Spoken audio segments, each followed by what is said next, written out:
Hello, I am Barendipitous, and well, this is the Project Hugin results video.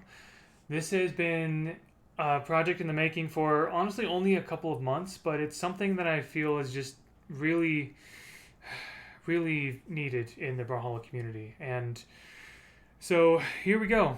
Here it is.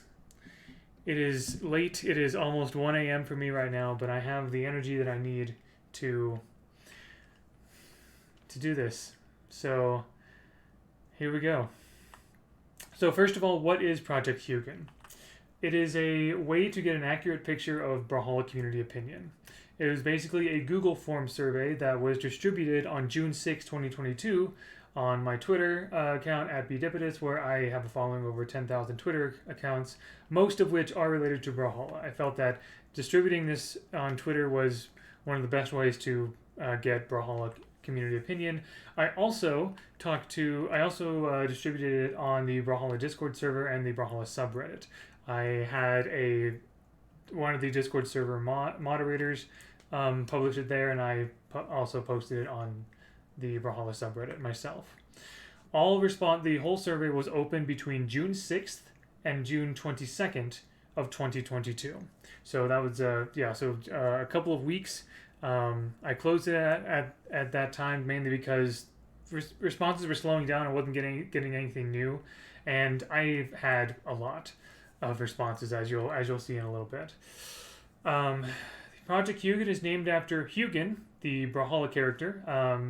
Of course, the Hugin being the skin of Munin in Brawlhalla lore. Munin and Hugin are sisters, are Raven sisters, because in Norse mythology, Munin and Hugin are Odin's two ravens in Norse mythology.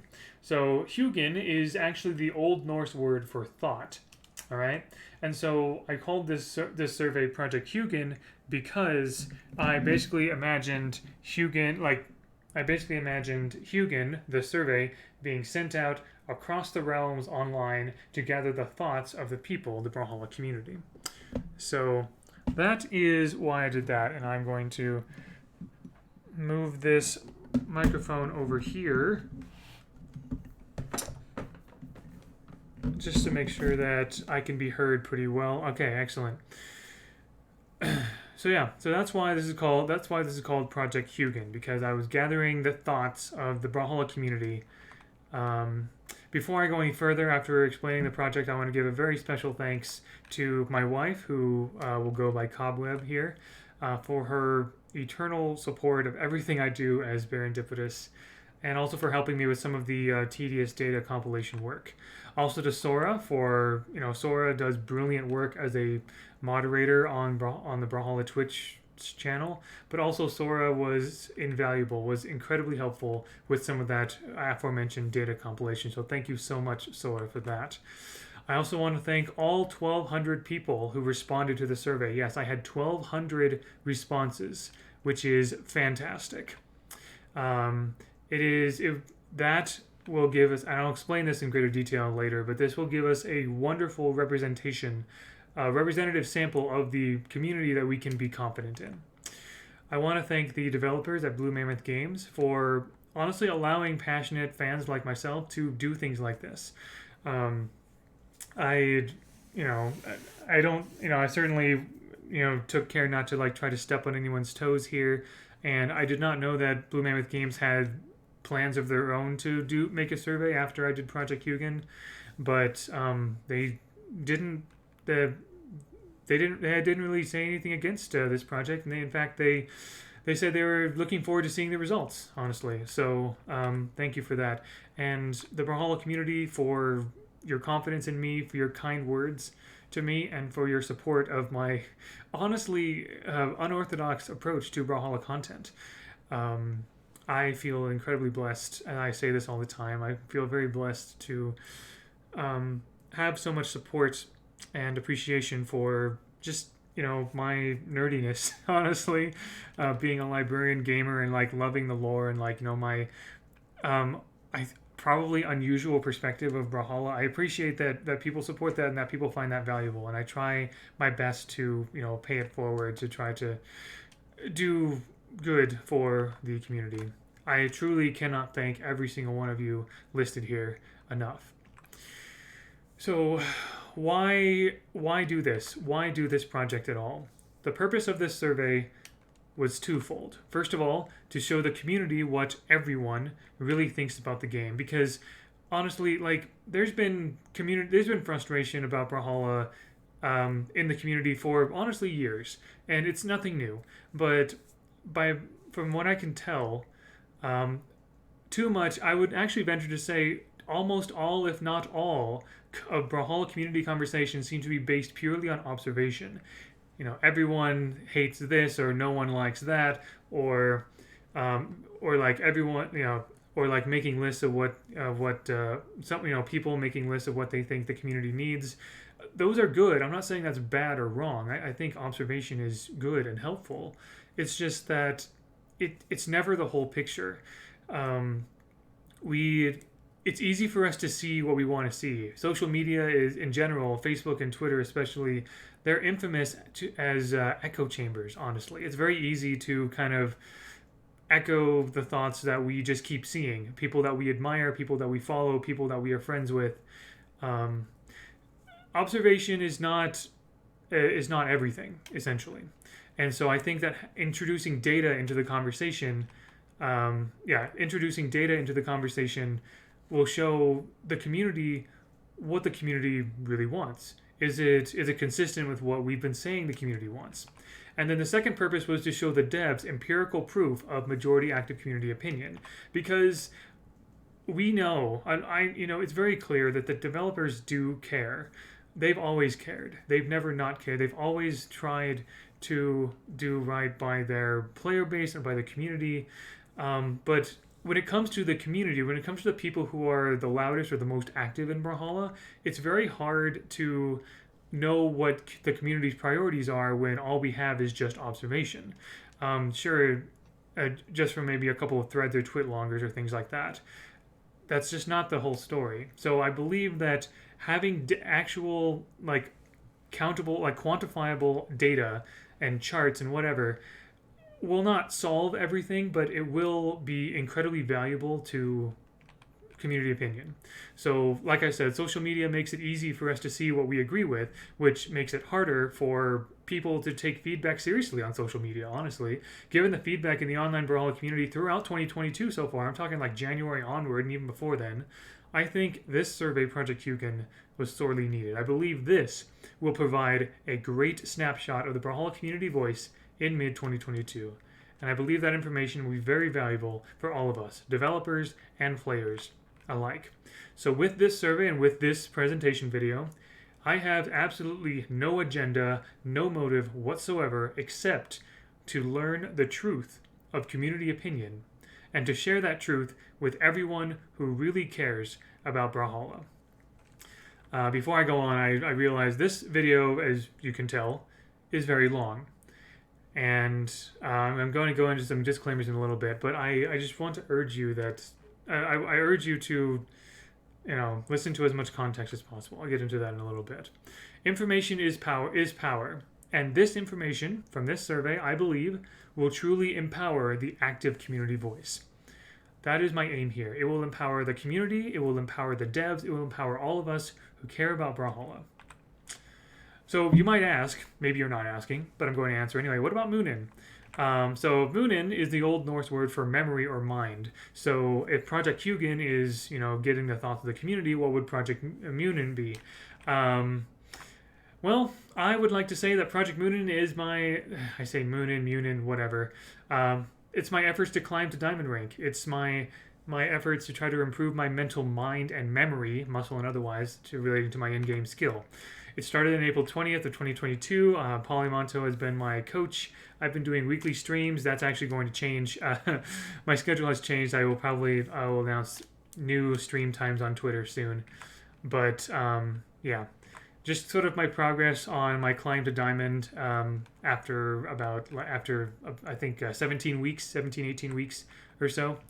But yeah, I started my climb in the 1300s and I'm now consistently in the low 1500s hoping to break 1550 and get to platinum and then to diamond. But if you're wondering what Project Munin would be, it would be this, honestly. So this survey, Project Hugin was distributed on June 6th and it closed on June 22nd. It is now, let's see, I'm recording this on, oh gosh, so it's 1 a.m. for me, so I'm actually recording this on August 16th.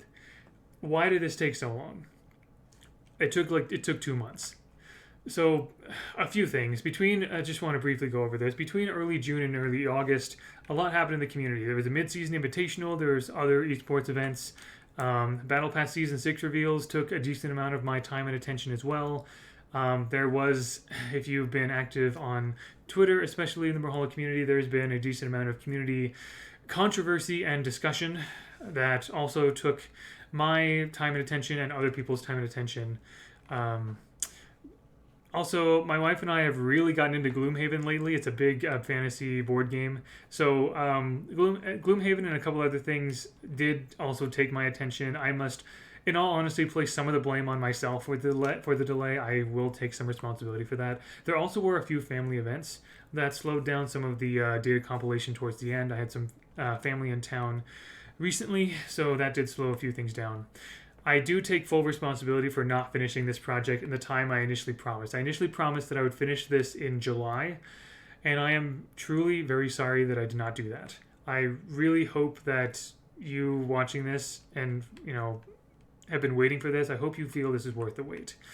And honestly, also, after seeing the community reception of the Brawlhalla dev stream on Tuesday, August 2nd, which was the dev talk with Matterhorn, with Matt Woomer, I must admit that I can't help but wonder if releasing this video earlier in July may have helped the stream or the community in some way, or at least helped inform the community and the devs a little bit sooner. I don't know. I don't know how much. I don't know how much impact this would have on that. But that is to say, I'm sorry I didn't get this done sooner. But here it is, and I am very happy to have finally gotten this. We're getting to the data. I promise. There's things that I feel are very important to set up before I get to talking about the actual data itself. Okay, so a few things. So please, probably one of the most important things, please do not make assumptions or conclusions about anything in this presentation without proper support or evidence. It is fine to come to your own conclusions, obviously, but I urge you. I urge you to please have that backed up. Support your conclusions. I should say. While I am not perfect, I try very hard to ensure every statement I make here is supported by facts and evidence. Or if I speculate, I try to make that very clear. So I please urge all of you to do the same. I don't want this project to do more harm than good. I will also say that yes, this video is very long, as I said before, but there's a reason that everything in this video is in here for a reason. It's because I want to talk about it, because I feel it is an important part of Project Hugin and the results of Project Hugin. So I know it would be a lot of time. It would take a lot of time to listen to this whole thing. But if you really, really care about continuing the conversation with Project Hugin, the results and things like that, then I would encourage you, it would probably be in your best interest to be able to be fully equipped with all the information possible to participate in that discussion. So, and also, sometimes I'm intimidated by a very long video essay, like 1 or 2 hours, but I've had them playing in the background like a podcast sometimes when I do tasks or work or things like that, and I've learned a lot from them. You can do the same thing. You don't have to look at this the entire time. Anyway, I don't need to rant. Need to try to cut as much fluff as possible. This whole project is intended to introduce data into the general Brawlhalla community discussion and to disabuse the community of any incorrect or misplaced assumptions. When I say disabuse here, what I mean, disabuse means to persuade someone that an idea or belief is mistaken. I'm not saying that community discussion up to this point has been wrong or mistaken. I am saying that it is very easy for misplaced assumptions to creep in when we least expect it. And it's happened to me as well in Twitter discussions and things like that. And so Project Hugin is meant to help try to establish, bring data into the conversation. I have been trained in empirical research methods. I've taken some university classes on the subject, creating surveys, survey questions, and distributing surveys, analyzing survey data. I am not an expert at it, though. I'm not a professional at it. I have noticed that data from some questions need careful consideration to avoid improper conclusions. Even after my best efforts, some ambiguity can and does exist. A lot of people complimented me and the Project Hugin survey, and I appreciate that. There are ways that I could have made the survey better. For example, the server region question. I think most people may have. There could be some confusion as to whether people are answering with the server they use as opposed to where they live. I think it's more the server that they use because that is where the question directed, but there could be some ambiguity there. One mistake I made was not establishing the definition between casual and competitive. There are some questions that cared about what those mean, like whether you're a casual or competitive player, for example. That may mean different things to different people. I did not consider that when I created the questions. There's a question that asks, do you think if you have less interest in Brawlhalla, do you think you've changed more or the game has changed more? I did not include a neither. I included a both option, but I did not include a neither option. Luckily, I did include an other option so people could write down like a text response. So people did fill that in themselves, but for some reason that never crossed my mind until after the fact. I also failed to. Okay, I guess this is a point I've already talked about. I failed to establish the direct definition for casual competitive players, so various interpretations could apply there. Another main point here. Many questions allowed for multiple answers or an other category with text responses. So the reason I did that was there could be more nuance in individual responses that can help cover options that I neglected in the question, like what I said before. Unfortunately, that might make it a bit difficult to include in charts and visualizations, harder to analyze in bulk, which is what I'm trying to do here in this video. So just keep that in mind. In general, I have tried my best to compile text responses into general categories for the purposes of discussing response trends, but I'll also point out any subjects that I've repeatedly seen. I've tried my best to organize my data in such a way so that I can keep unedited data in one place and edited data in another and things like that. All right, so here's an important point: anonymity and confidentiality. So in the survey, there were some terms and conditions, and in there, I promised to respect the privacy of all survey respondents. So therefore, the data is generally presented in an aggregate form, so shown in a group, which means that hopefully no individual can be identified by their responses. I will be sharing some specific text responses as well, and I did say that in terms of conditions, but I have removed any identifying information, any profanity, and any really hateful comments. I've edited all of those things out. I want to talk briefly about volunteer bias. It almost certainly exists within Project Hugin data. This is just so those who choose to take a survey are those who want to participate or feel they have something to contribute. There is a bit of a bias with that. And that's the kind of bias you see in basically just about any survey you take, where you can either take it or not, essentially. It's just a fact of this kind of survey. I wanted to make sure that I acknowledge that. This means that those who would do a survey like this are perhaps more likely to think or feel a certain way about Brawlhalla and its community. So this is why volunteer bias is so important. So people who volunteer to take a survey like this tend to be more informed of the subject matter, but also they tend to be more opinionated on the subject.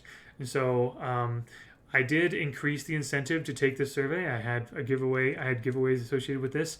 This can increase this bias, unfortunately, but ensuring anonymity and confidentiality decreases the volunteer bias as well. So people feel like they have less of a stake in like answering and things like that. I felt increasing potential, like I wanted a lot of responses. I wanted a really good representative sample. That's why I added the giveaway to kind of incentivize more people to do that. Um, and I will talk a bit about how representative I think this sample actually is. And I think it's very good. Other biases may exist that I'm not fully aware of.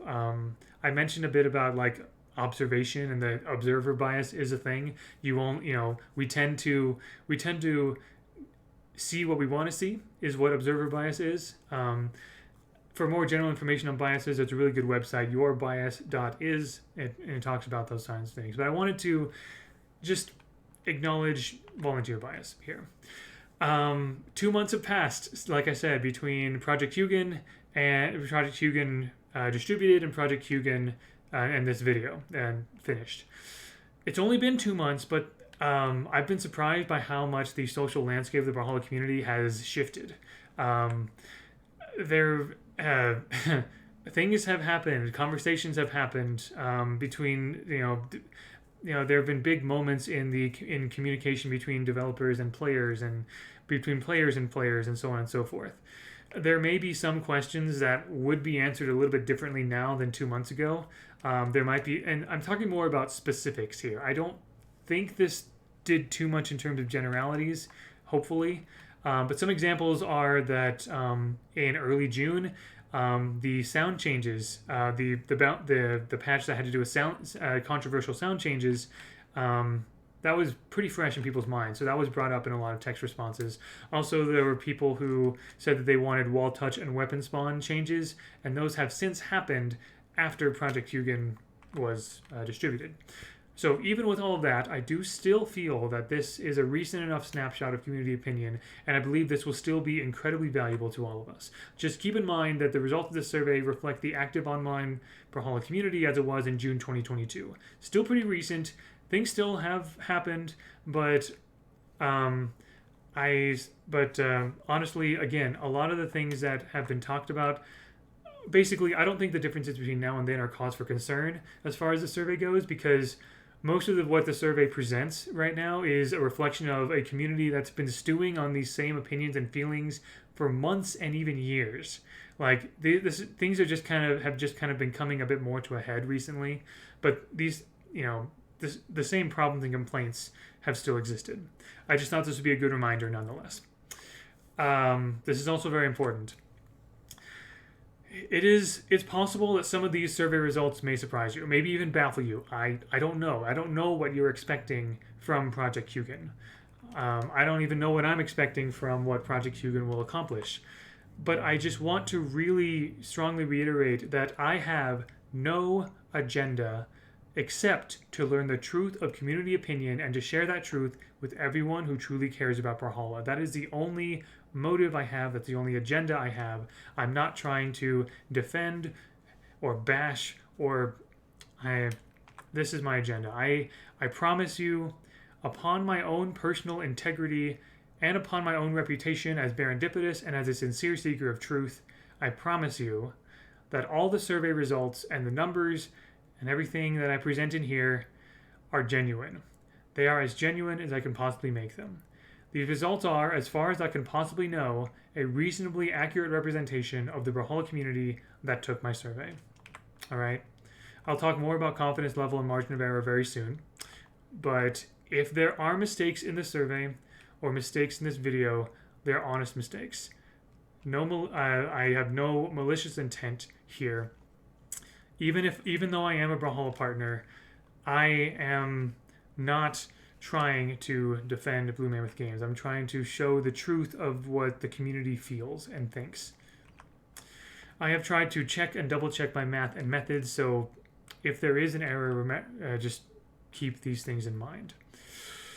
I don't know what errors there may be, but because I'm human, I suspect there will be. I just wanted to, In this video, I'm providing my analysis and observations, but there's so much data here that I can't possibly cover every single point or nuance imaginable.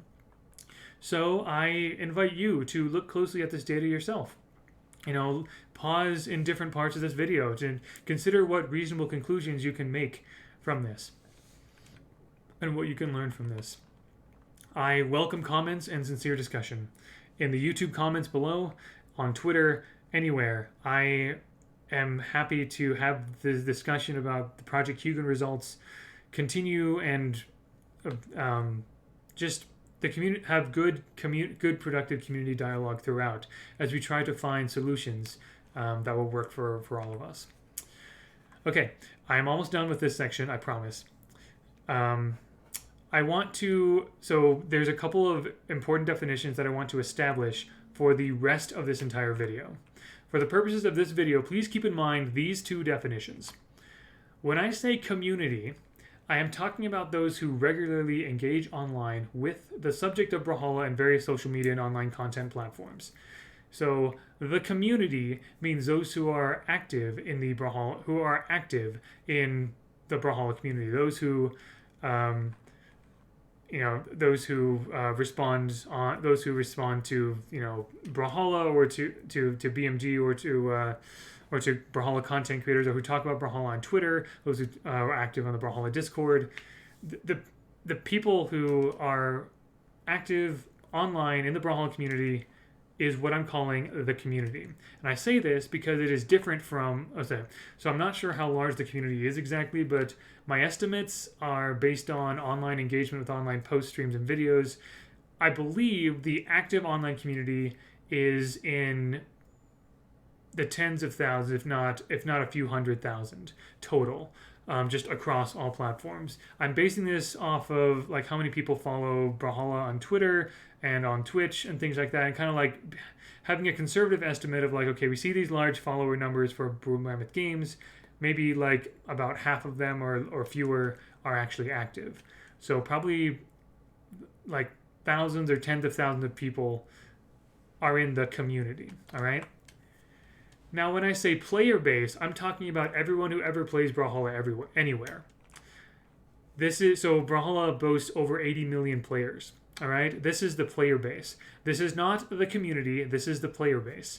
All right, the people who play Brawlhalla, like monthly active users, is another statistic that BMG has brought up in the past. So I just want to make this distinction.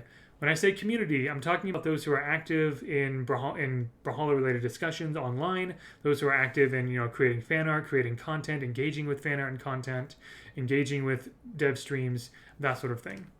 The player base is just everyone who ever plays Brawlhalla, all right?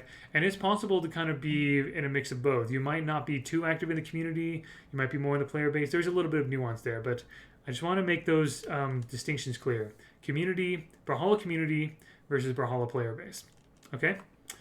So I make this distinction because my survey, my reach only basically extends to the Brawlhalla community on social media.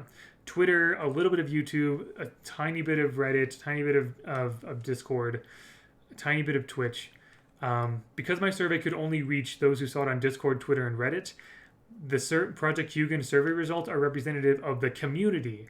They are not representative of the player base, because it was the community that accessed it and not the player base. Okay, so keep that in mind.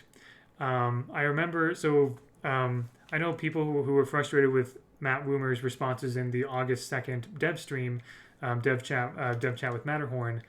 Some people in Blue Mammoth Games, especially Matt Woomer and those who are like higher up in administration, they definitely see more of the general like player-based kinds of things going on, whereas those who are like more active in the dev streams, such as Foda and Duke, White Sheepy, Sloshula, and others, they are more aware of what's going on in the community. Okay, so Project Hugin is representative of the community, but not the player base, simply because of how it was distributed. It was kind of how I had to distribute it to get the response I needed. Okay, here's where I'm going to... So I'm done with all of the disclaimers, caveats, and warnings and everything. We're already at half an hour. I told you this is going to be long. I expected this. Okay, sample size, confidence, and margin of error. So this is a mini statistics lesson here. So here it is. Project Hugin survey has a 99% confidence level with 4% margin of error. What does this mean? For a community of our size, so I had 1,200 people respond. That's honestly a very good sample size. There's a way to calculate like how big of a sample size you need for the whole population I was looking at was the Brawlhalla community, and there's a way to calculate like how big of a sample size do you need to have a good representation of that community. So, for a community of our size in the tens of thousands, 1,200 survey responses gives me a 99% confidence that any particular data point in my survey will be accurate within four percentage points. Okay, so as an example, if my survey says that 30% of responses are Scarlet mains, then I can be 99% confident that if I repeated the survey at the same time with different people in the same population, the result would be between 26% and 34% within 4 percentage points. That's pretty good. 99% confidence, 4% margin of error. That tells me that Project Hugin is, without question, a representative sample of the active online Brawlhalla community. Okay? If Blue Mammoth Games wants a representative sample of the player base, that would be a bit harder. Because again, it's a volunteer survey thing. People who take the time to take the survey are more likely to care more about Brawlhalla, right? I would for the player base, I might recommend inserting like a short, easy survey into the game itself or something. Maybe you could reward some gold, something, I don't know, if that's something that you want to do. But also maybe there are other things that you're doing that BMG is doing in the back end that I'm not aware of. Could be difficult in certain platforms. I don't know, but that's why I make that distinction between community and player base. Okay. All right. So now, with all of that out of the way, with all of that context, all those disclaimers, with all that stuff about confidence and margin of error and everything, without further ado, the data. It took us half an hour to get here. Thank you for your patience. So, the way I structured the questions, I basically had two main sections. One was about demographics, like player demographics, and another was about like opinions about Brawlhalla's state of the game and development and everything like that. I'm going to start with the demographics first, okay? So I actually had a bit of a hypothesis going into this. So before Project Hugin, before I even thought of Project Hugin, I for years I've had these assumptions about the average Brawlhalla player in the online community. So I predicted that the majority of players who would take this survey would have the following characteristics. I assumed that most people would be relatively new in the community. I assumed that maybe they're relatively new in playing over the past year or two. I assumed most of them would be US East. I assumed most would be console because all three consoles combined I guessed would be more than PC. I imagine they would not have a lot of time in the game. I guessed there would be an even mix of controller and keyboard, with slightly more on controller because of more on console, right? I guessed that most people who would take my survey would be a silver or gold rank, especially gold rank, average, right? I also imagine they would not be very familiar with game development and mostly just casual players, and most are active outside of Twitter, like that the Brawlhalla community on Twitter is not the majority, right? This is what I imagined the average Brawlhalla community member to be. This is what I thought it was. Before Project Hugin, this was my guess. I now know I was mostly wrong. Entirely. I think I was basing a lot of these guesses, a lot of these predictions based on what I understood about the whole player base, but not about the community.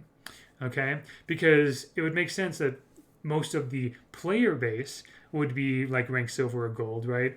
But it's a different story with the active community. Okay? So, finally getting into this. One of the, just basically I'm going to go one at a time here. How long have you been involved in the Brawlhalla community? So I also make some notes below. So note this is in reference to activity in the community specifically, not how long you've been playing the game. You can see here, I'm not going to talk about every single data point of all of them. I do want to point out though, with all of these bar charts, be very careful not to compare one bar chart to another. Okay, so for example, these two look very different, and you could say you could make the mistake of comparing the bars here, they're pretty low compared to this one. Most of them are pretty low compared to this one, But please keep in mind this number up here. The number in the top left corner is the bounds of that particular graph, okay? This is why I added the numbers in here, so you can actually see the individual data points instead of just comparing bar sizes, because the, bar sizes are not the whole story. Look at, pay a bit more attention to the numbers to get more of a full story of this, okay? Just a caveat there.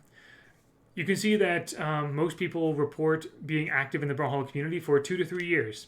That's slightly less than me. I've been active in the Brawlhalla community for about 4-ish years. So, but yeah, you can see that most of the Brawlhalla community, of course, leaning much more on the side of being more active, right? During what years have you been actively playing Brawlhalla? This is a check all that apply, essentially. So know that this, like all of the questions, is self-reported data. So this is probably based off of memory, something to keep in mind. I was kind of correct in that most people have been saying that they've been... So, of course, some people are saying that they have played 2014, 2015, 2016, 2017, maybe a break in 2018, 2019, 2020, maybe a break 2021, 2022, something like that. This runs the whole gamut. Basically, you can see like this just kind of like counts all of the total responses for each individual thing. And you can kind of just imagine that like as a percentage of out of 1,200, right? So out of 1,200 people who took the survey, 876 of them said that they played Brawlhalla in the year 2021. All right, that's pretty much like what... And this is 2014 and earlier, if there was ever anything before that. So you can see this does skew more into... There was definitely seemed to be a bit of a boom in 2020. That makes sense, honestly. What is your Brawlhalla server region? So this is server region, not the region you live in, okay? Not entirely surprising here. You can see, of course, US East is the one that is the most popular. Not surprising, that is where the developers are, the East Coast. Europe is also quite large. I attribute a decent, like, there's a lot of people who play Brawlhalla in Europe, of course, but I also attribute that to, like, the players in Africa probably use Europe servers. Those in the Middle East likely use European servers, because that's probably the closest one. There could be others who use it as well, so that probably, like, bumps that up a bit. And then you can also see the representation there. And it could be there are people in Australia who decide to use US East servers. I'm not 100% sure. I was surprised with how low US West was, honestly. Although maybe I shouldn't have been surprised, because knowing that there's a decent number, that there have been people who have been complaining about how suboptimal it is to compete in US West. And so a lot of these people moving on, to, migrating to US East, essentially. But yeah, so I suspect this is mostly the server that people choose to play in. All right. Which of the following roles describe your community involvement? I wanted to see, like, what kind of spread did we have among, like, fan artists, pro players, YouTubers, things like that. This is, casual, competitive. Like, most everyone said that they were casual, so it could mean different things to different people. So that just kind of, like, made this, like, really big or whatever. But if you, like, sort of compare, like, fan artists, pro players, YouTubers, and streamers, they're much more, like, they tend to be a bit more in abundance compared to, like, casters or graphic artists or modders or fan writers, things like that, right? I think that makes a lot of sense. I'm not too surprised with all of that. What platforms do you usually use to play Brawlhalla? This I was also surprised with. People say, like, at least the active Brawlhalla community tend to play on PC. And this was a check all that apply. So it's possible someone plays on PC and on Switch, or on Xbox and mobile. But you can see that most everyone plays on PC, and if they play on another platform, then they also definitely do play on PC. That makes sense, especially with people, trying to have the optimal setup for Brawlhalla. About how many hours do you have in Brawlhalla? Best guess. This is also self-reported. Probably from memory as well. I don't know how. I have no idea how many people actually checked this. Even so, I was surprised by how many. By just. Now, to be fair, there's not a like.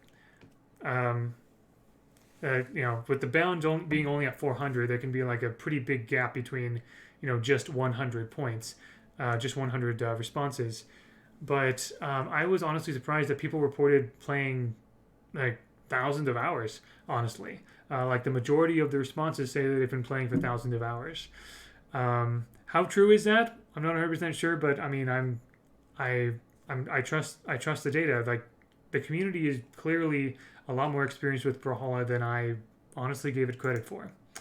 How do you prefer to play Brawlhalla? This is controller versus keyboard, or keyboard and mouse or whatever. You can see that it's honestly a mostly even split. It leans towards keyboard, of course, but yeah, honestly, like at least in terms of a whole survey of 1,200 people, a difference of about 150 to 200 is not that big, honestly.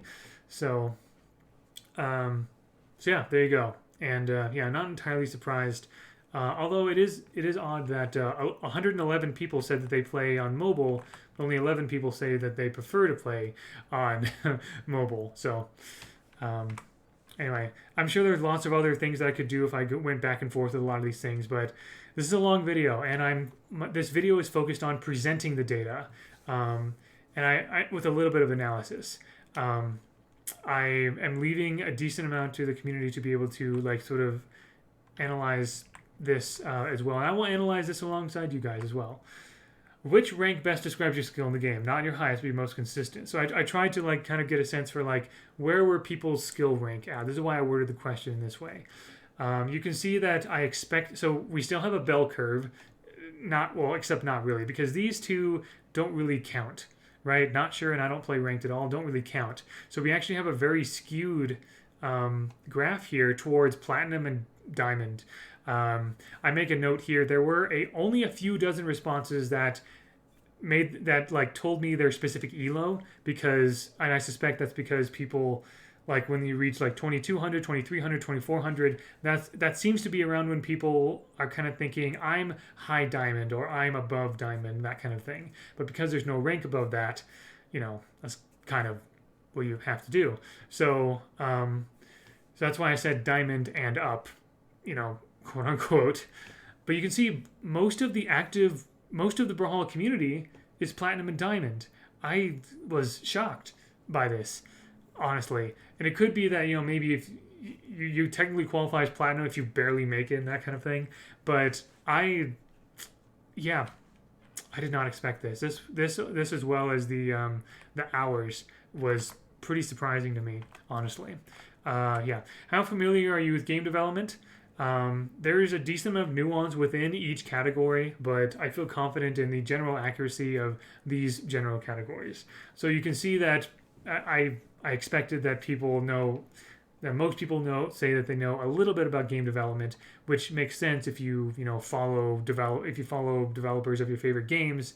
You will kind of through like observation and osmosis kind of see a little bit of the process. You see that like some training is like actual, like you took classes or you took a workshop, but there's like actual formal training involved. You can see, so that's why there's more people saying that they dabbled in it or like tried game development a little bit, or like they're learning things like that, or maybe they're going to school, maybe they are in the process of going to school for it, as opposed to like hard like official training. I wanted to make a distinction between professional training and schooling as well, just like learning, with a small handful of like actual game devs in there. So there's that. Do you consider yourself more of a casual or competitive player? Yeah, I'm not terribly proud of how I worded this question, because I really should have specified what casual and competitive mean here, because it could mean different things to different people. Most people say they're both equally. What I was trying to go for was, I imagine competitive as those who are like, actually actively competing in tournaments, either actively trying to go pro, or they're pro players already. And casual are those who are not. That was what I was thinking, but I think there were other definitions going on in there. Maybe someone calls themselves competitive just because they have a higher drive to just be better, just in general, at the game. So, make of this what you will, but this just kind of, I think this, goes to show something about the community, that there's a pretty good mix of people who call themselves casual and call themselves competitive, I would say. Now we're getting into some of the social media stuff. I was very curious about which platforms do people follow Brawlhalla on the most? I imagine this might be helpful to the developers, um, but also just kind of like, to get a sense of like where people are active or like where people show vested interest or at least some like passing interest. You can see that people tend to subscribe most on Twitch and Twitter, YouTube, and Discord. That makes a lot of sense. You don't necessarily like subscribe or follow on Reddit, although if you're active or if you post on there, you can say you probably follow the Brawlhalla subreddit. Instagram and Facebook, predictably, there is some Brawlhalla content on there. Some Brawlhalla developers I know are active or semi-active on Instagram, for example, but it's not nearly as big as clearly, when people want information about Brawlhalla, they tend to go to Discord, Twitch, or Twitter, or YouTube. Not surprising there. Now, this is for Brawlhalla esports in particular. Pretty much the same thing. Twitch, Twitter, YouTube. Those are all of the places that I believe Brawlhalla esports specifically has an account. Now, here's where, like, what platforms do you generally use to participate in Brawlhalla community? This is the check all that apply. So, it seems that the most active places are, like, a lot of people say that they're active on Discord. Now, I'm not sure if this is talking just about the official Brawlhalla Discord. It could also be talking about people who use Discord to talk about Brawlhalla things, right? For example, I'm a moderator of a Brawlhalla lore Discord that's not directly affiliated with Boom Mammoth Games. A lot of people and content creators have their own Discord servers and they play Brawlhalla on that. So that's probably why Discord is noticeably bigger, although it's not that much more than Twitch or Twitter. It's only a difference of about 100 or 150, right? But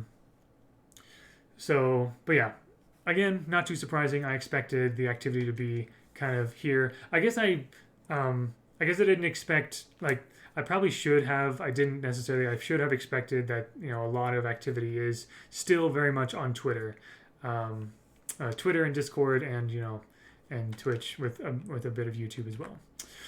Now, I wanted people to say specifically which one platform were they most active on, because I was very curious about that. There were some who specified under the other, like in the other category, they could write free responses, that they use more than one platform equally, or they used to use one but they switched to another one. But there were only about 20 of those other responses, so that's not really enough to make much of an impact in 1,200 responses.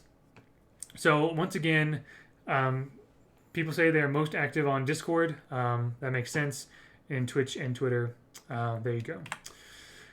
So, considering all of these results, I think we can now confidently say that the average Brawlhalla community player, now that we have a much more better and more accurate idea of the kinds of players that tend to be part of the active online community, and I was honestly quite mistaken about a lot of this.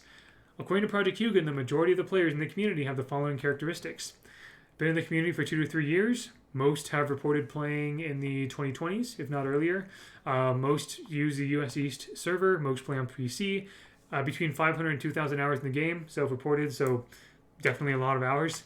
A little more keyboard than controller, but kind of even mix. Most are in platinum rank, or like consistently platinum. Most tend to be like at least a little familiar with game development. A bit more on the casual side, but definitely a very good mix of casual and competitive. And most tend to be active. Okay, I said Twitch and Twitter. I mean Discord as well. But Discord also, Discord it doesn't do, each of those platforms do kind of a different thing. And Discord definitely has ways to kind of make their own little communities, which makes sense why people would be active on there as well. So, some conclusions I believe we can draw from this. While this probably doesn't reflect the general player base of Brawlhalla, I think we can safely assume the following generalities about Brawlhalla players who are active in the worldwide online community. Most have been playing Brawlhalla for at least 500 hours over several years, which means that they are definitely dedicated and or consistent players, many of whom started in 2019, 2020, something like that. Because of that, most of them are pretty good or very good players. Platinum, Diamond, high Diamond, I guess, pro players.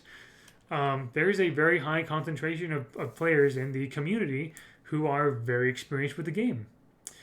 that is, I'll be honest, that is kind of news to me. It probably shouldn't have been, but it is. Generally, they're generally pretty interested in competition, esports, and gameplay balances and updates. Twitch and especially Twitter are preferred methods of participation and communication. I do not remember why I did not put Discord in here. Again, maybe just because of like the way that you can splinter off and Discord and whatever. And I have my thoughts about why Discord was like so big and everything, but maybe I should have included Discord in this list. But anyway, it may be true that the very skilled and savvy Brawlhalla players are in the vast minority when you look at the tens of millions of the player base. But it is very likely that this pool of well-informed, experienced players actually, even though they might be the minority in the player base, they're actually the majority in the community. Okay? They're the vast majority of the people who care enough about Brawlhalla to actively participate in the community, making content, participating in tournaments, sharing input, taking this survey, and all of that. That concludes the demographics section. Okay, now I'm going to move on to the opinions on Brawlhalla section. This is, there's definitely a lot to unpack here, and I'm unfortunately only going to be able to scratch the surface here. But again, like I keep reiterating, I welcome discussion. Honestly, the discussion in in the YouTube comments, on Twitter, anywhere. Let's talk about all of these data points. So first, I'm going to go into the question that said, read the statements below and say how much you agree or disagree with each one.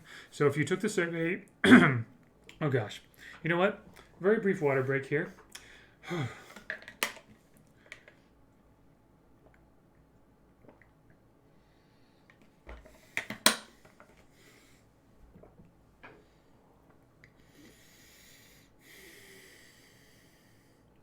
Okay. Sometimes I kind of get worked up with things like this, and I just need to take a moment to center myself. Okay. So, if you took the survey, I was probably talking really fast earlier. Anyway, I hope I was understandable. Read this. So, you can tell how much I care about this.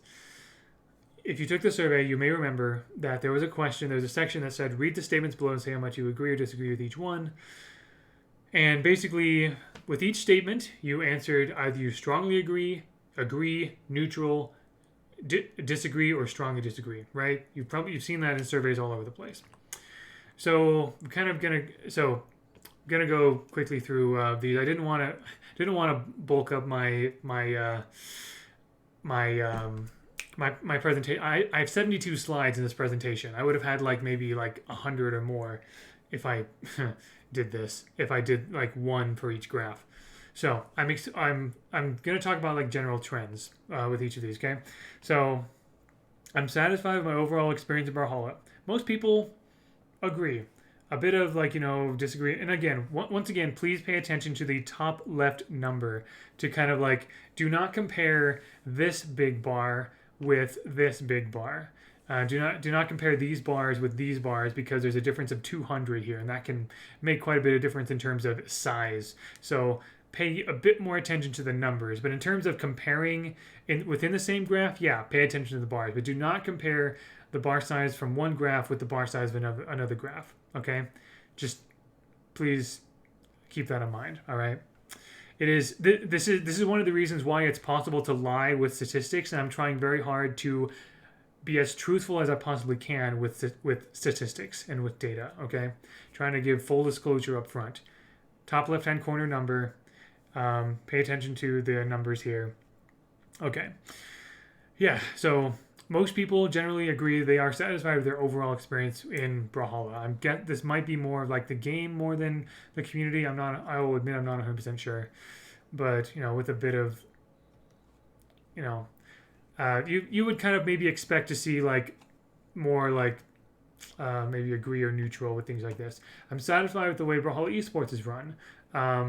Looks like there's a bit of a bit more people strongly agree. Things are kind of more spread out.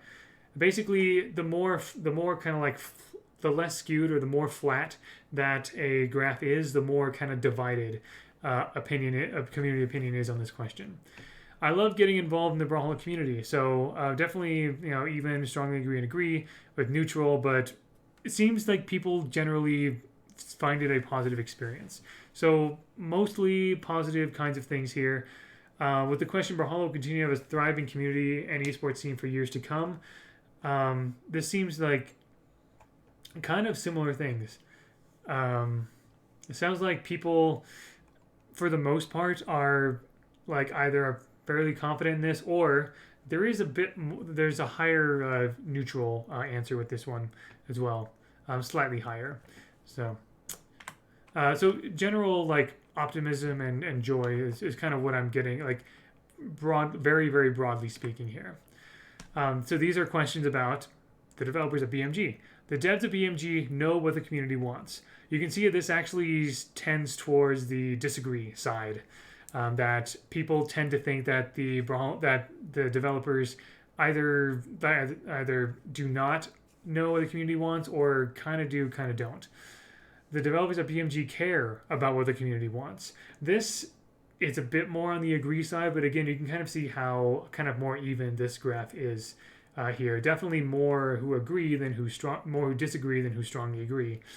The devs at BMG have a clear vision for the future of Brawlhalla. Very middle, honestly. You can see there's a decent amount of uncertainty on the part of the community on do the devs have a clear direction? And I'm not saying that that Blue Mammoth Games does or does not. This is purely community perception, right? Then the statement, I understand what BMG's vision is for Brawlhalla's future. Definitely, most people do not understand what Blue Mammoth Game. Most people say that they do not understand what Blue Mammoth Games' vision is for Brawlhalla's future.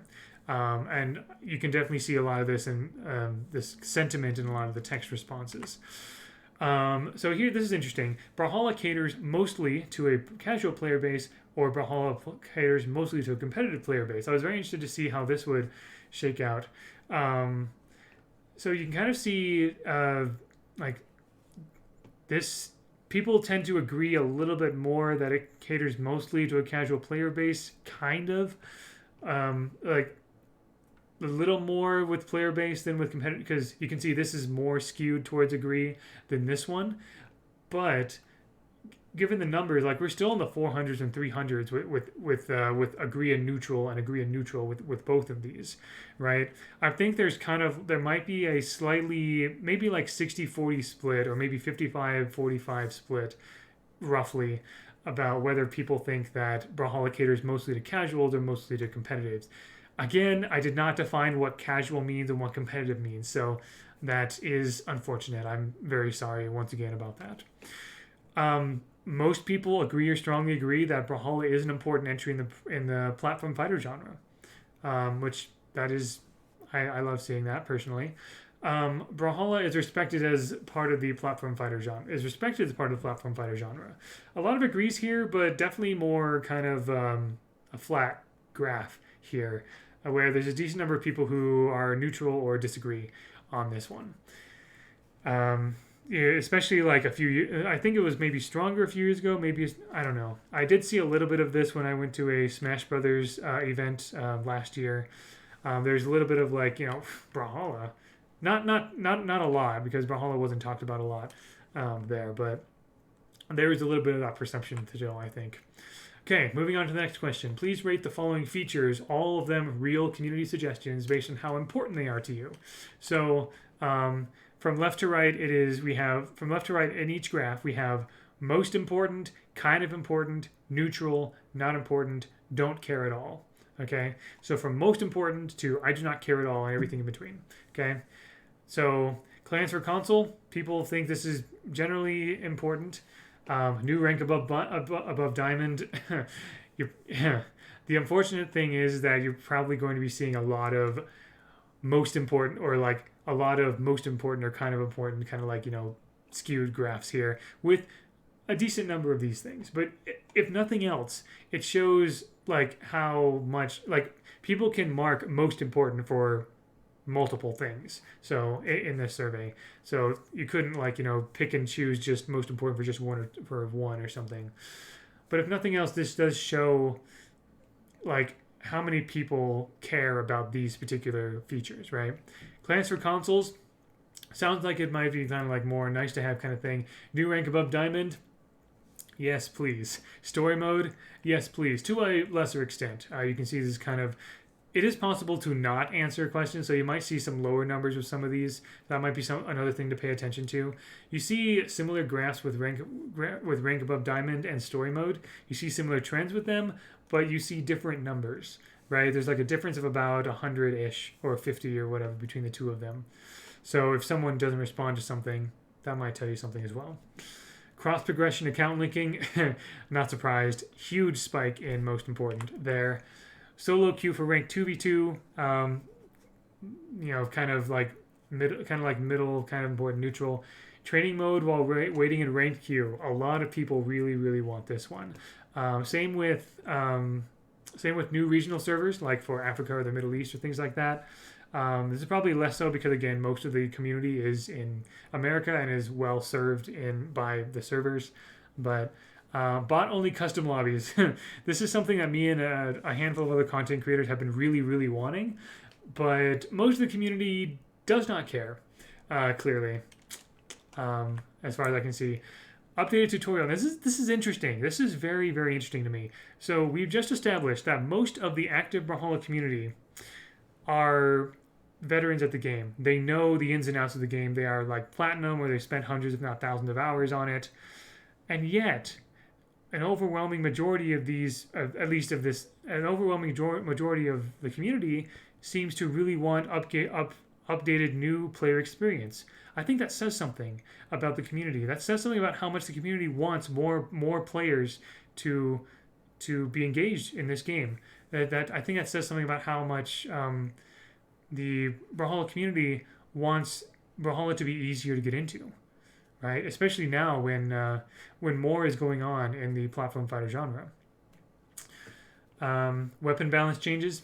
Yeah, not surprised. And this might be like, people might have their own specific desires. I had to generalize some of these. So game mechanic changes, weapon balance changes. Gifting system, you can see this is something that, a decent number of people seem to want as well.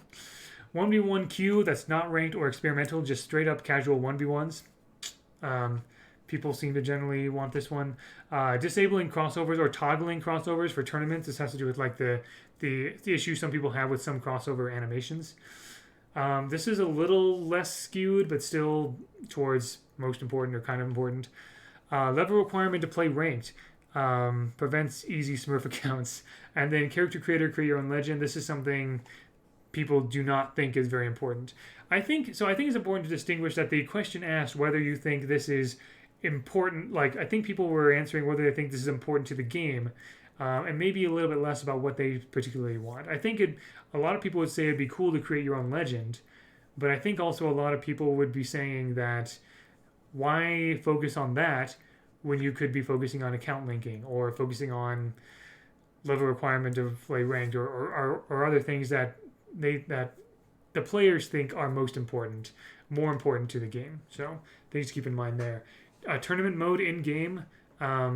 Seems like that's generally less important, but still might be kind of cool. More mod support. That's to do with modding, right? More options and more support for like being able to bring mods into the game. More accessibility options. And I think also like if something seems like it would be a good idea, I imagine a lot of people would say, "Oh yeah, that's definitely very important." Accessibility is very important as well. A lot of colorblind options and things like that. Best of 3 required in a ranked match. Again, skewed towards important. And then finally, map striking and ranked. Kind of another gentle slope towards most important.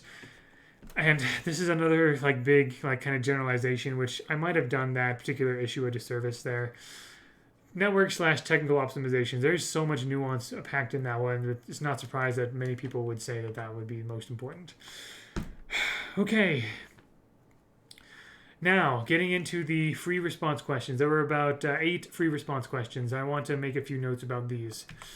So the goal with these, so when I say free response, I'm talking about the questions that were the open-ended questions. Like, what's your favorite thing about Brawlhalla? What's your main complaint about Brawlhalla? Like, and you were able to type whatever you wanted, however long you wanted. Free response. So the goal is so the goal with presenting these free response sections. My goal here in this video is to accurately portray general trends and topics that come up most often in these questions. There were 1,200 people who took the survey, and there were 600, 700, 800, 900, 1,000 different responses for each of these free response questions. So I'm trying to focus more on general topics that are brought up more and more. The process I went through to do this was honestly pretty tough. I, together with Cobweb, my wife, and Sora, the three of us, we picked different questions between the three of us, and we, among the three of us, read every single text response, every individual one, for all of the free response questions. And there were a lot of them. And we went through them all. So all of your voices have definitely been heard, and it is unfortunately very impractical to have every single response posted in a video like this, but this is why I'm trying to do my best to show as much of your voices as possible. So as we read those responses, we tried our best to organize them all into categories. We had some different approaches with the categories, as you will see, but this was honestly the longest and most tedious part of the post-survey work and the data compilation and analysis. But I felt it was very important to ensure, oh gosh, that's spelled wrong. It's supposed to be an E-N-S-U-R-E, ensure. I'm sorry about that. I'm good at English, I swear. But I felt it was important to ensure that as many viewpoints as possible were represented within the context of the larger sample size. So therefore, in representing the free response data, the chance for human error, because of the process we went through, the chance for human error is particularly high, I'm afraid. But I feel like it was honestly the best that we could do with the time and resources we had. So basically, we are humans. There's no good computer way to go through responses the way we did, because we had to, there's no good way to sort free responses like this. But we wanted to make sure that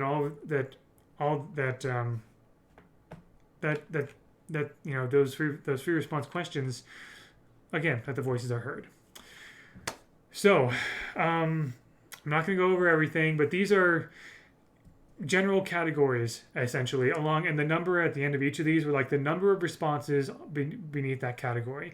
And you can see that with a lot of these, there comes a point where I just it was hard for me to find a good category for certain responses.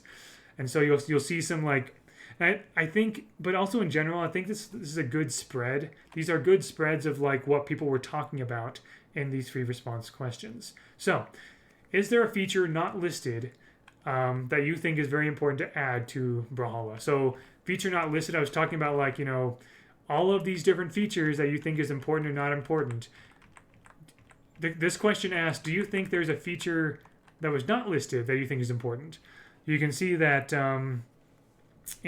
there are some repeats from the survey and into this. A lot of people talked about social features. There were 63 particular responses that talked about increased or improved social features, especially for clans, network or technical optimizations, or remove EAC. I saw 44 responses for that. More frequent content, so more legends per year, more weapon, things like that. Rewards for higher levels was another common one, and so on and so forth. You can keep, things like that. I added the exclamation point in there because, with more lore, 4 responses for that. I thought that was, thank you for people who said that. I think it's also important to keep in mind that, so even though there were so this is still a relatively small number of responses within 1,200 responses. So not only did it show some of the common common topics that people talk about, but this should also demonstrate the wide variety in the community as well, and also why it's so hard to for the developers to try to figure out what the community wants essentially. So there's that. You can pause the video and kind of look at that. What is your favorite part about Brawlhalla and or its development? My wife, Cobweb, was the one who kind of did this compilation. You can see that people seem to really like the ease of play of playing with friends, the involvement with the developers, that it's fun, unique characters slash weapons or things like that. Legend bio slash lore 25, nice little representation there. I'm pretty happy about that personally. And you can see a bunch of the other ones there. I'm going a bit faster than I might have liked because again, it is now 2 in the morning, and I need to. Don't worry, I'm fine. I'll get the sleep I need and everything. I'll be okay. I'm in the home stretch here. So here's where we talk about main complaints. So this was honestly the hardest one to compile and to. So Sora, God, goodness bless you, Sora. Gosh, goodness bless you, Sora. With dealing with all of this, so you can see like a lot of technical connection issues, complaints, slow slash unimpactful updates, balance issues, dev transparency and communication is another big one, and things like that. Right, too much focus on cosmetics. Some people who specifically said they had no complaints, and so on and so forth.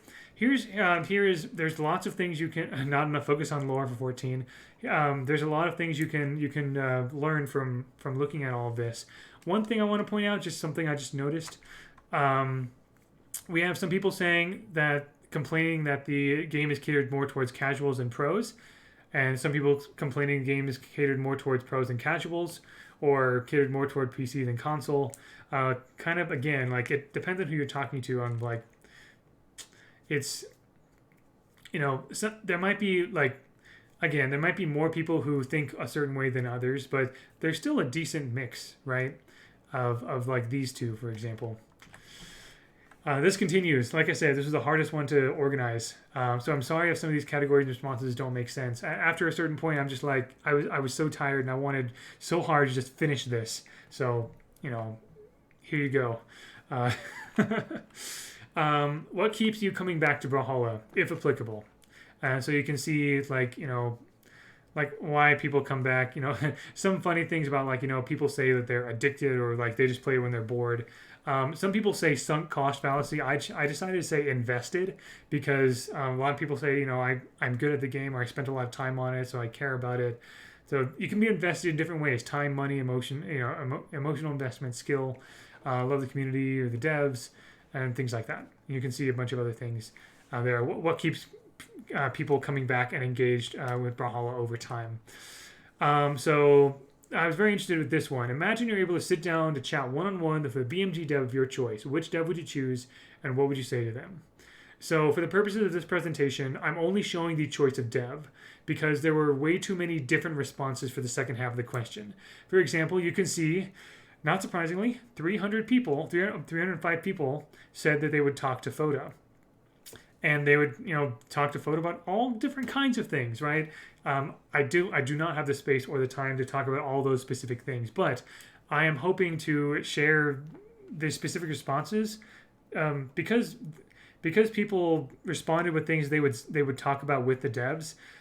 Because I have a connection with the devs, I'm going to see if I can send those forward to them, and I have organized them, I've color coded them actually, so they can see, okay, this is all the ones for Foda, all the ones for TWK, Duke, and so on and so forth. There are a couple of people on here who are not Brawlhalla developers. Sparky is not a developer, but there were 9 people. Some people mistake Sparky for being a developer. He's not. He is He's just a caster for Brawlhalla. He's not he does not officially work for Blue Mammoth Games. He's an independent contractor. A couple of people mentioned Tyvirus, even though Tyvirus, a Blue Mammoth Games founder, is not part of Blue Mammoth Games anymore. He, left on good terms with them. Some of these I didn't quite recognize, but you can see the spread here. If you could add one feature to Brawlhalla, what would it be? So you can see here I've listed all of the different features of from earlier, right? So we have the 1v1 queue, the non-ranked, non-experimental, 49. Best of 3 required. The best of 3 requirement 4. Character creator 39. Clans for console 56. Cross progression 174. Disable crossovers 12.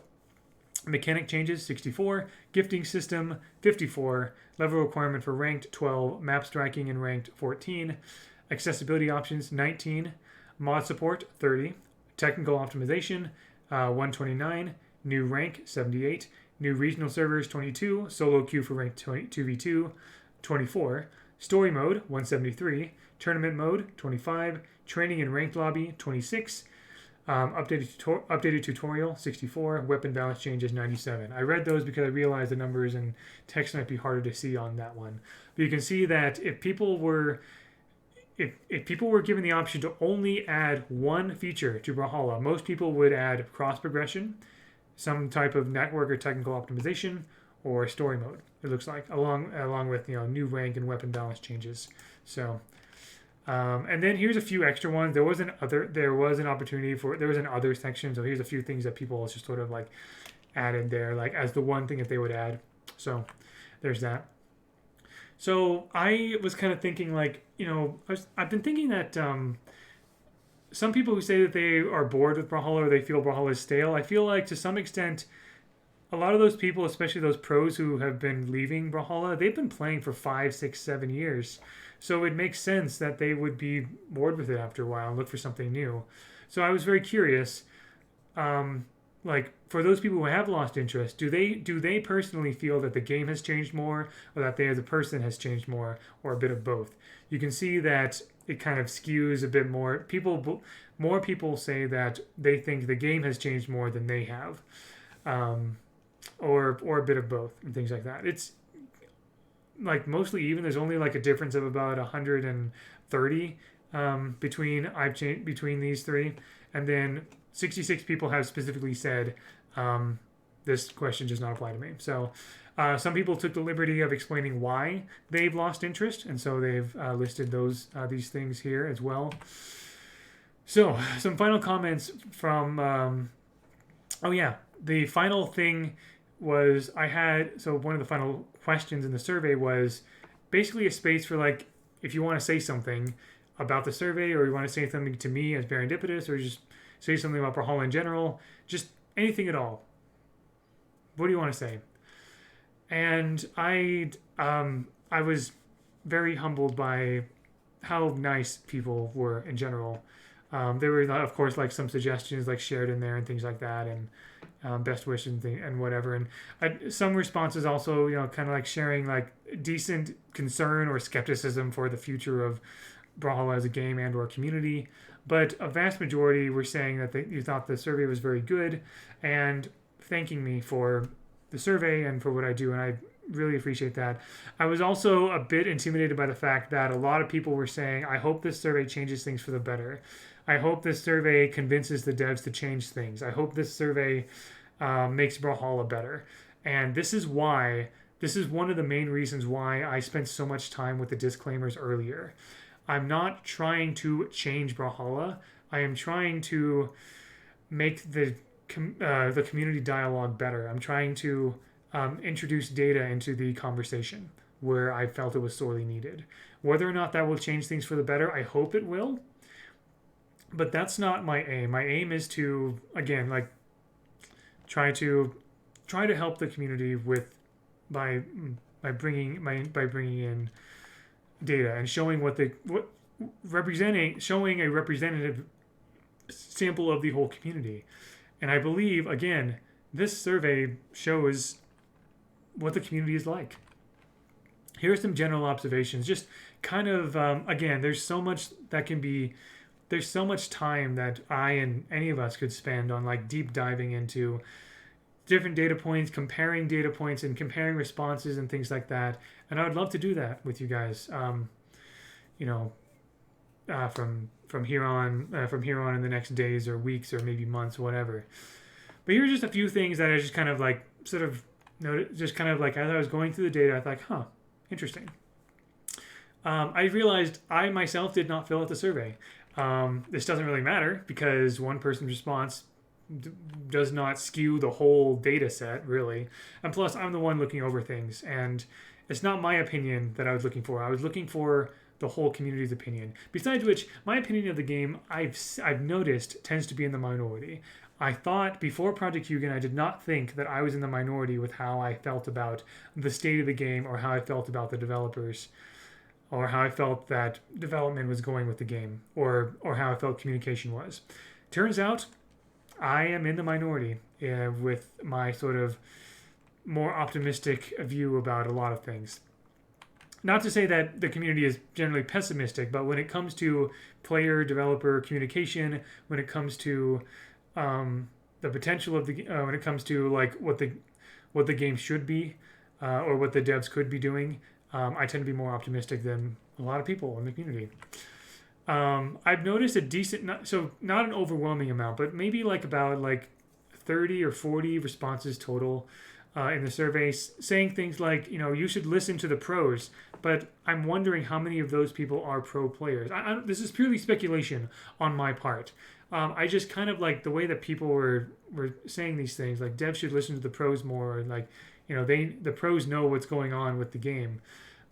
It kind of gives me a sense of how much weight and trust people have in the pro players. And when I say pro players, I'm generally talking about the people that you see usually consistently, but the people you see like on the leaderboards of like in the top 8, top 16 of Brawlhalla esports and tournaments basically.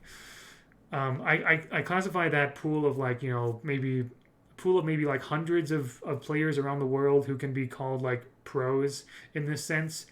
A lot of trust and weight seems to be given to them, which makes a lot of sense. I get it. It kind of made me wonder, like, is it true that a lot of the community really wants to be represented by what the pros say, right? I think there's like a lot of like a sense of like the pros have more influence with the developers or things like that. Is all of this sort of thing a good thing? Is it a bad thing? Is it a bit of both? I'm not sure. It's just something that just sort of came to me and may prompt further discussion in the community, or further thought. I don't know. There are many people who are consistently blaming Ubisoft's acquisition of BMG for several issues in the community. A lot of people blamed Ubisoft for the fact that there are too many crossovers, not enough balance patches, things like that. For generally the perceived shift towards things that garner money at the expense of things that make the game better. And people seem to blame that Ubisoft acquisition for that. Whether it's true or not, we can't necessarily say, but this seems to be the perception. So this is the likely justification behind many devs only care about money comments. Contrary to personal expectations, people in general were not rude in their comments. Yeah, there were a handful, maybe like a couple dozen of very, very rude comments. But honestly, overall, even in the question about what's your main complaint about the game, generally people were not rude. They showed their passion and concern and their love of Brawlhalla. And you can see how it is very easy to see people who are dissatisfied with the game kind of in like I can definitely see why people have accused me of being like too optimistic or too much of a defender of BMG, or like too much of a bootlicker or things like that, or not seeing what the community wants enough. And to some extent that may have been true for a time, but over the past couple of months I don't think that's true anymore, because I am definitely seeing the love and passion behind the frustration a lot more. So does that mean that every single one of these comments by these passionate fans should be followed? Maybe, maybe not. I don't know. It depends on it depends on the comment. It depends on like the dialogue between developers and players, right? There were a number of you who took the survey who had questions for me. I will go through them as quickly as I can. Favorite legend? I love all the legends, but I tend to like Scarlet a lot. My rank right now is gold. I'm trying to reach platinum and diamond. Favorite weapon? I really like hammer and lance and orb, although I am warming up to some of the other weapons as well. can I please make a whole lore video showcasing each of the legends and how they're connected? Making a single lore video about everything would probably be longer than this video right here. Maybe as long, if not longer, than this video. I do plan on having a series of legend lore chats where I read Brawlhalla lore and kind of talk about like how the legends are connected. I don't have a timeline for that, but I hope to do that in the near future. How's my coaching with Polymonto going? How's my diamond grind, my climb going? Going decently well. I have fallen a little bit out of practice. I need to get back in the habit of that again. Things have been getting in the way in the past few months, and I need to get back in the habit of it. But I feel like I have been getting better in the past few months, which is wonderful. Is this going to be given, sorry for the typo, is this going to be given to the devs? If so, do you think this will push this development forward or behind? I do plan on making sure the developers see this video in particular, but also there will be some information that I hope to forward to the developers if they want to see it, basically. Do I think it'll push development forward or behind? Development, I'm not 100% sure, but definitely it will. I think it will improve communication between the developers and the players, because developers and players will have a better sense of what the community really wants and what the community is like. I want to join the community, but I feel like there's no space left. I wanted to just briefly address that there's always space. If you feel like there isn't space, there is. It may feel so. The Project Hugin survey results have demonstrated that most of the community has been in the community for a while, and one problem with being in that situation is people who are new might feel like they don't belong because they're not in the know about so many things, right? You have to. There's a potential perception of there has to be a lot of emotional investment and time to be part of the community. I don't think that I think anyone who wants to be involved in the community should be, to whatever extent they can. And I don't think that people should feel bad about only participating minimally. If you want to join the community, do it. Whatever joining the community means to you. By all means, participate. I love talking with people about lore, especially, but about Brawlhalla, and we all share this common love and appreciation for Brawlhalla and we all want to see it succeed along with the developers. I'm curious, how do I get codes for skins? So, because I get codes because I'm a Brawlhalla partner. The developers are able to give me codes to give away. You can see how dated this is because this is closer to like when I had Street Fighter codes to give away.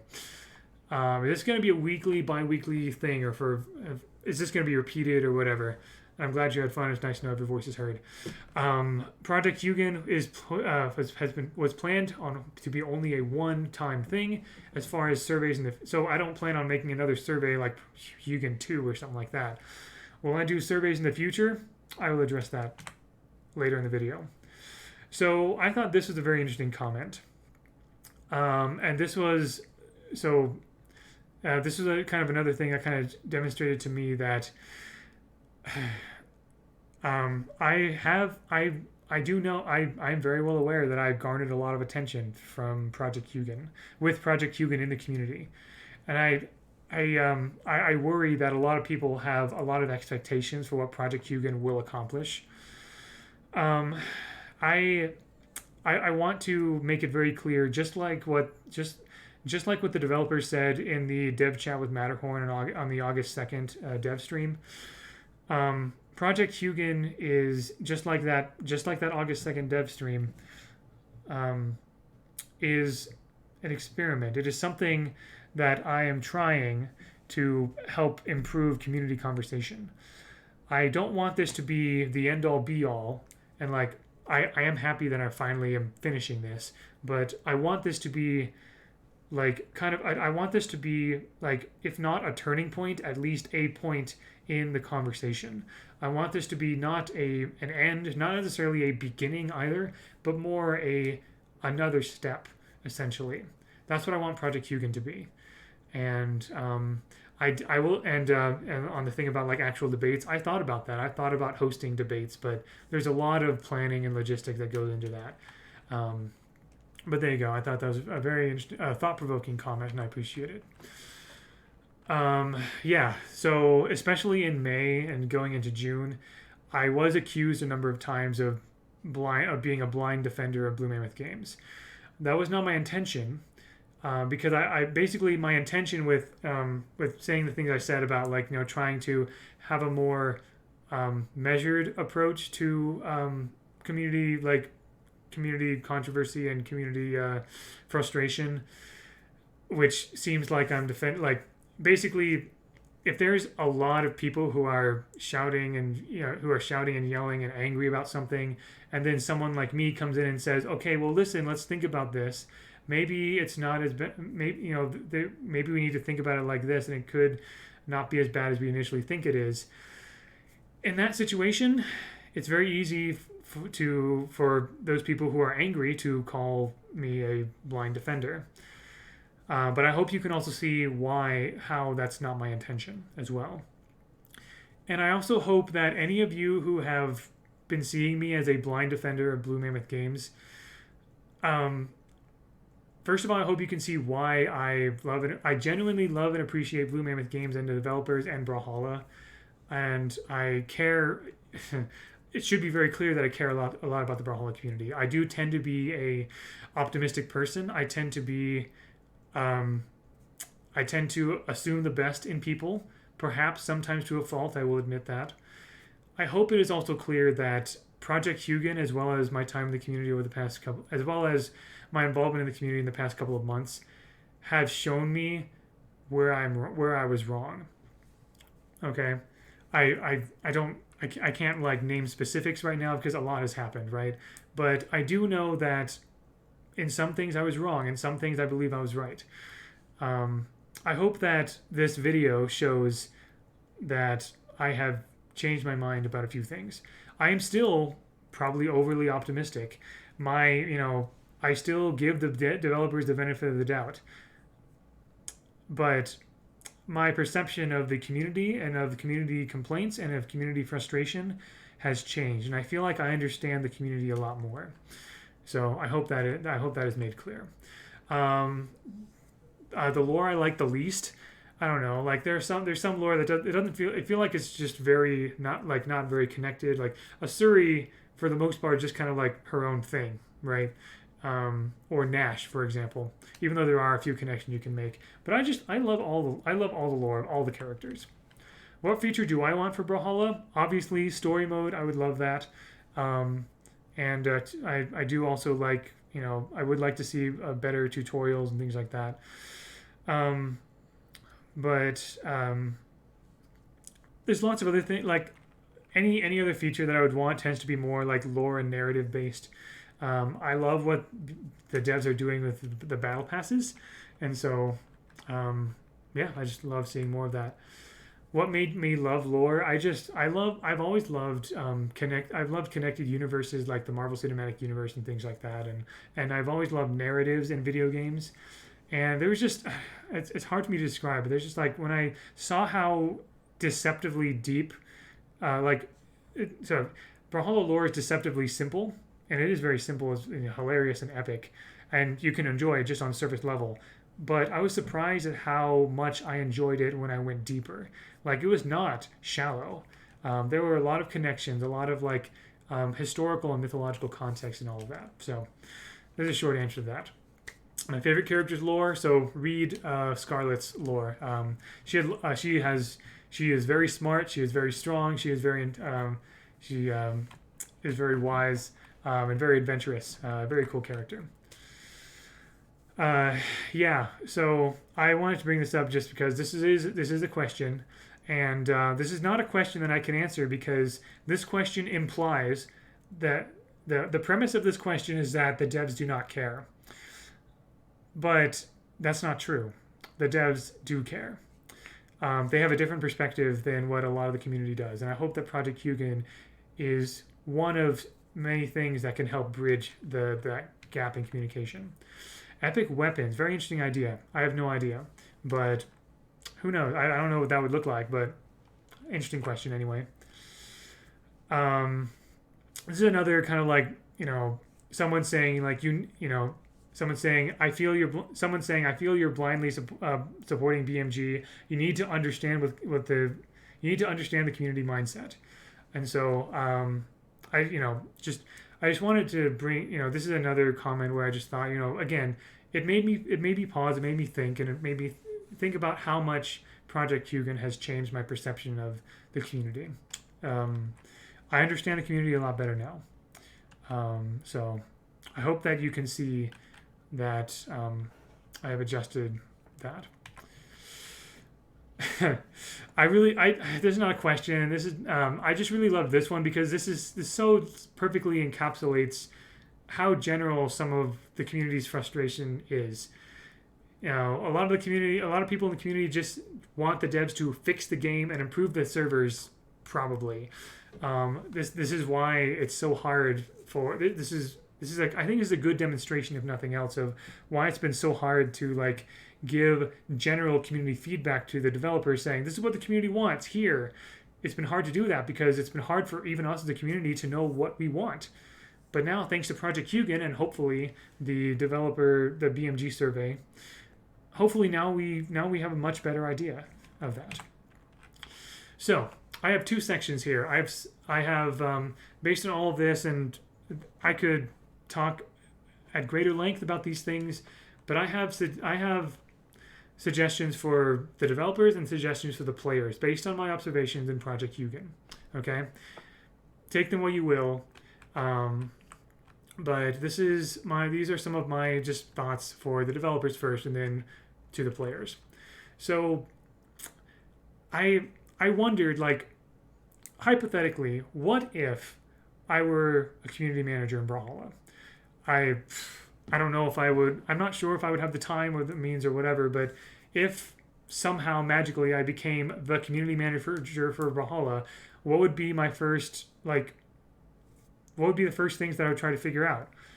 This is the first thing I would want to figure out with the developers if I were in that community manager position. I would want to talk with the developers and figure out why Blue Mammoth Games cares about community feedback. It's clear that they do. I think it's good that they do, but I think we've seen how it's possible to care too much and to be really downtrodden and hurt when things go really badly. And clearly not everyone in Blue Mammoth Games pays attention to the community, especially if they're farther away from, if there are degrees of separation between the company, administration or whatever, and the community itself, right? So why exactly do you guys care as much as you do about the community, which frankly makes up a minority of your overall player base? Because, I mean, to be fair, to be a successful game, you could keep doing what you're doing, right? In all honesty, you're still a very successful company, very successful video game. But clearly there's something about community feedback that you care a lot about. I'm guessing it has a lot to do with your history, how it's, you guys, Blue Mammoth Games has been built, Brawlhalla is built on its community. The community is very much a very essential part of Brawlhalla's foundation, and clearly Blue Mammoth Games still very much values that. So I think this is kind of a time to sort of how much do you want active community feedback to inform the game, right? And this goes into this other point that, again, if I were a community manager, this is the biggest thing that I would probably do before getting into the day-to-day work, is defining, or maybe I should say redefining, the relationship between developers and players, because right now it's obviously very unclear how exactly Blue Mammoth Games wants player-developer communication to go. And it's also very clear that the developers, that you guys are experimenting with that, because there was a bit of a status quo for the last few years, especially during COVID, especially throughout the pandemic, of just kind of hanging out with the community and dev streams and things like that. But clearly there's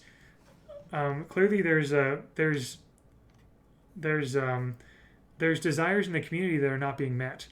And I think it's, as far as I know, I've only been in the community for about 4 years, and the community's been around for 7, maybe 8 years or something, beta, whatever. But as far as I know, there's never really been a huge shift in defining the relationship between developers and players.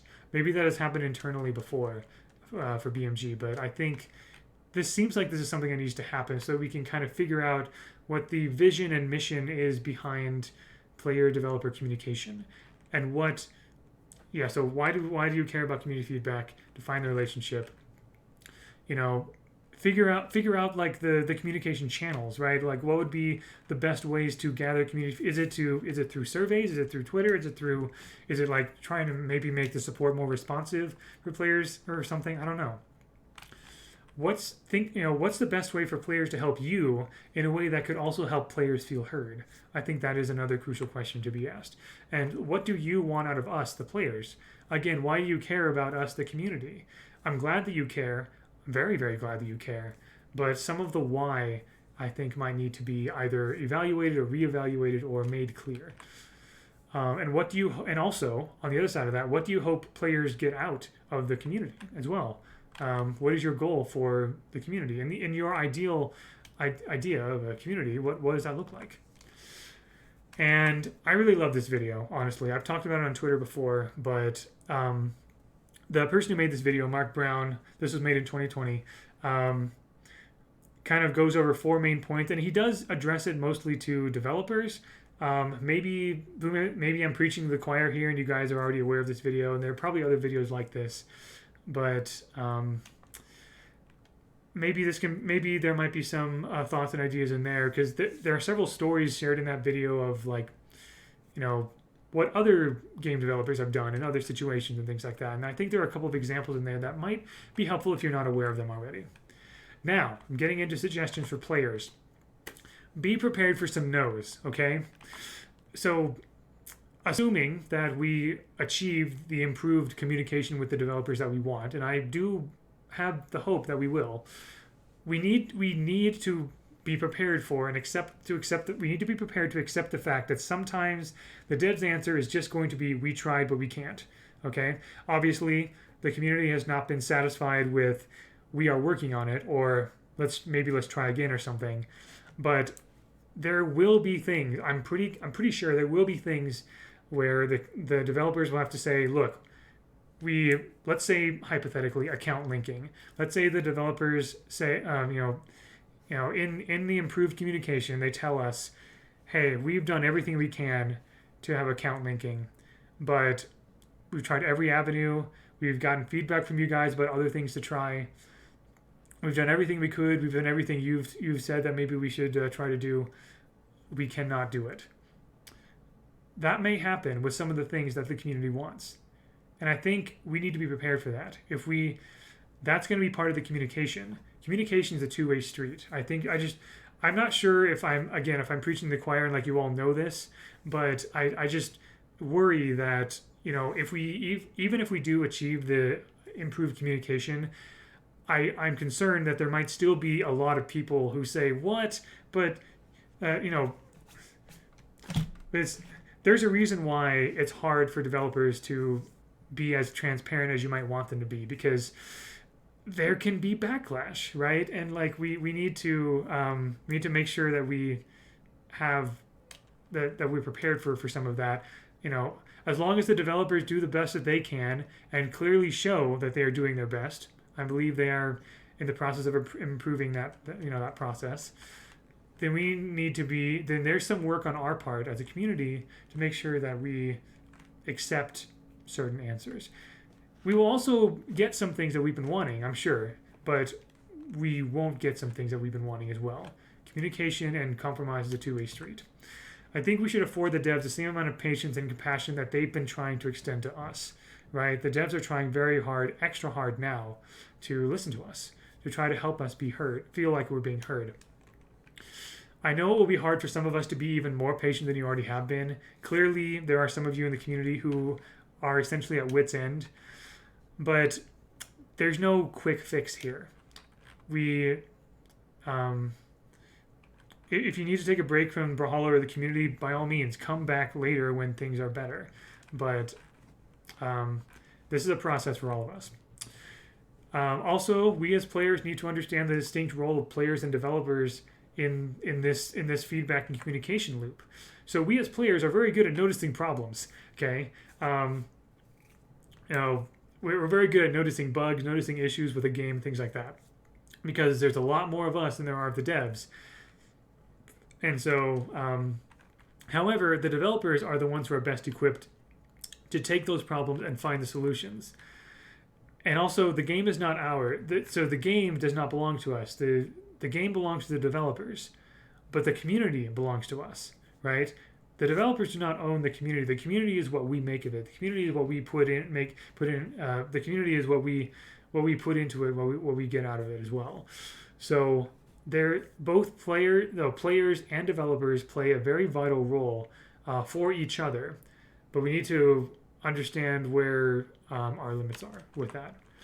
And I recommend players watch this video as well. I think it offers a lot of really helpful insights into how developers have responded to player feedback in the past.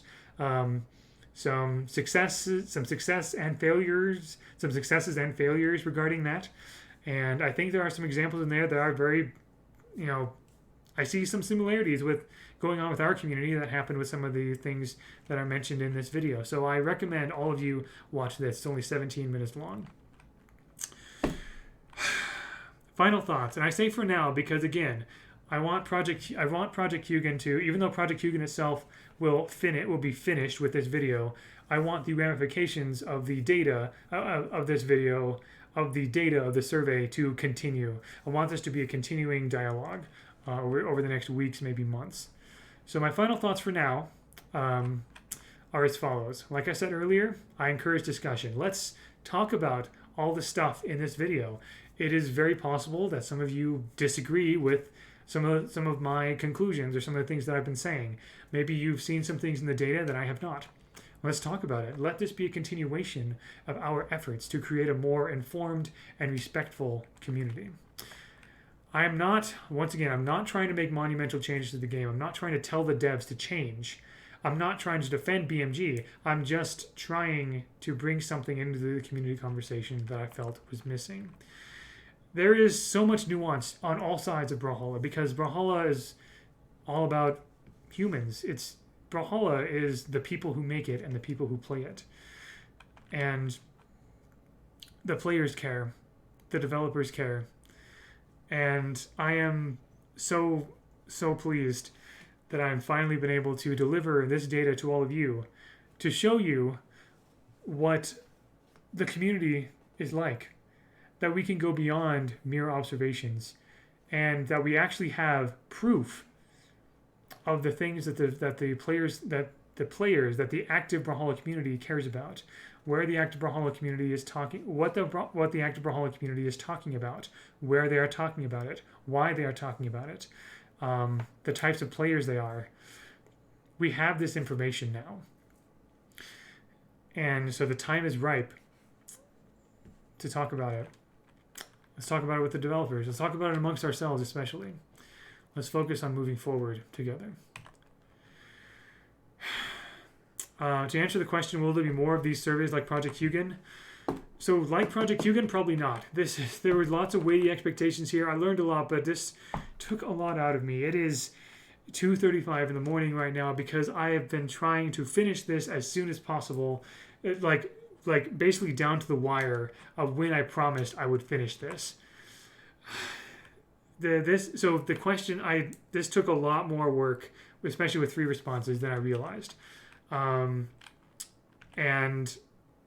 like I think doing more surveys like this is good. Like there'll be a time when Project Hugin becomes outdated, right? Maybe like 6 months from now, a year from now, whatever. Project Hugin will become more and more outdated as time goes on. I think it'll still be useful data for maybe the rest of the year at the very least, but over the next several years, it'll be like things will change, right? So we could definitely benefit from more surveys like this, but honestly, there are other projects that I really want to finish between now and BCX, and I don't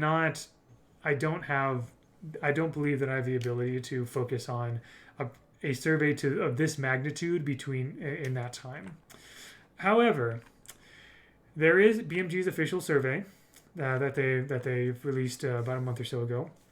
Hopefully there's more to come. I'm not sure, but I'd like it if they did it more often. I also did have an idea. Also, like maybe we could do, if they release the results of their survey, we could do some comparative analysis between their survey and Project Hugin. I also had this idea. So I've been doing weekly lore quiz giveaways off and on over the past 4 years. What if every once in a while, instead of a lore quiz, it was a giveaway that had a survey?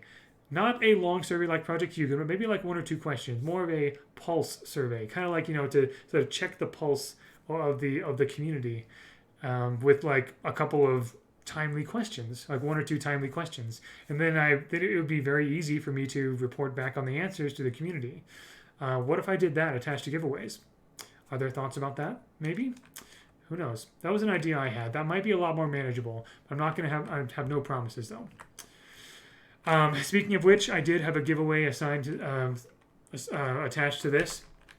These are all the giveaway winners. I have not distributed the prizes yet, but I will throughout the remainder of this week. It is August 16th now, 10:37 a.m.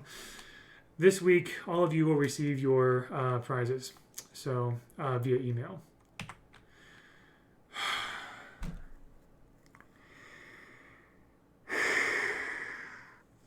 Thank you for watching. Oh, gosh.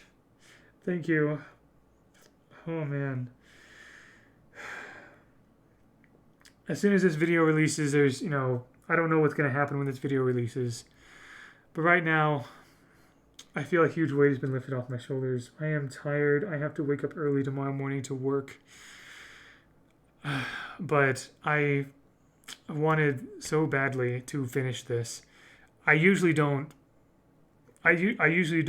burn midnight oil like this. I don't usually burn the candle at both ends like this. I haven't worked this hard on something since like college or something, but I felt that strongly about this. Thank you so much for watching. Any part of this I'm feeling a bit emotional now. I've only been working on this for 2 months off and on, but this feels like I said I wanted this to be more of like a step, but it feels significant to me because I don't think anything like this has been done in the Brawlhalla community. So thank you, and I look forward to the conversations. I look forward to the progress that we will make together as a community, that we will make as a community with the developers. And yeah, and also to the developers who have watched this, I thank you so much for listening. Thank you for caring. I hope this is helpful for you as well as for the community. I sent Hugin out. She got the thoughts of the community, and now here it is for all of you to look at. If you don't want to pause the video, I'm also going to provide a link to this presentation in the description of this video. I'm gonna go to bed. Once I upload this and set the premiere, I'm going to go to bed. And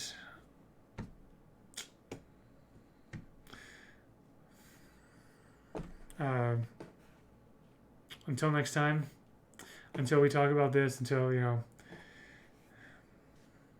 all the best. And thank you.